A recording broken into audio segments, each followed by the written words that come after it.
10,000 টাকা চায় ছাড়। 10,000 আমি বলতেছি ছাড়। 10,000 কাকে বলা হয়? আমি মূর্খ লোক, আমি সে বলতে পারি না।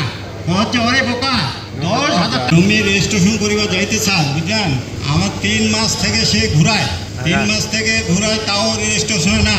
আর ওখানে সিদ্ধান্ত 7 দিন পর 7 দিন বদলায়, 7 দিন পর বদলায়। জমি আমাদের আপনার রেজিস্ট্রেশন করিবা যাইতে ছাড় আমার কাছে 10,000 টাকা চায় ছাড়।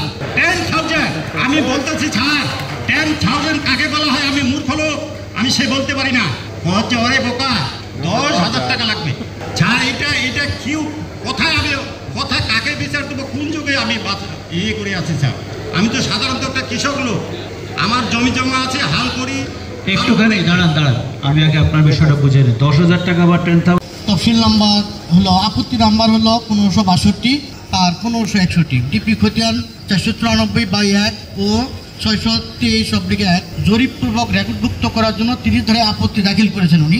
উপসহকারী সেটেলমেন্ট বিচার মোকাদ্দেস আলী উক্ত জমি রেকর্ডভুক্ত করে দিবে বলে 10,000 টাকা ঘুষ দাবি সহ হয়রানির অভিযোগ।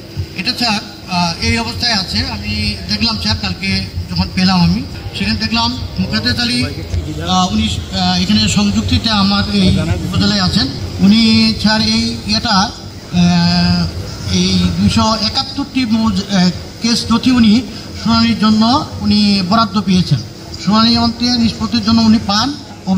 অভিযুক্তকৃত আপত্তি নাম্বার 1561 এবং 1562 ডিপি খতিয়ান যথাক্রমে 493 ও 623 গত 18/4/24 তারিখে 1562 নং আপত্তির বাদীপক্ষের উপস্থিতিতে শুনানি হয়। শুনানি মতে 1562 নং আপত্তি কেসের বাদীপক্ষের দাবি মঞ্জুর হয় এবং সে মতে যথাযথভাবে 2148 নং খতিয়ানে তার অনুকূলে রেকর্ড প্রাপ্ত হয়। এটা চলে গেছে। আরেকটা কেস আছে, সেটা হলো ওটা তো খতিয়ানে আরো আপত্তি কেস থাকার কারণে বাদীপক্ষ প্রয়োজনে কাগজপত্র দেখাতে না পারায় 30/4/24 তারিখ পুনঃশুনানির তারিখ ধার্য করে মুলতবি করা হয়। 30/4/24 তারিখে সকল আপত্তি কেসের বাদীপক্ষ উপস্থিত হন নাই। 1561 নং আপত্তি কেস বাদীপক্ষ উপস্থিত হলেও তার দাবি সপক্ষে জোরালো কোনো বক্তব্য উপস্থাপন করেন।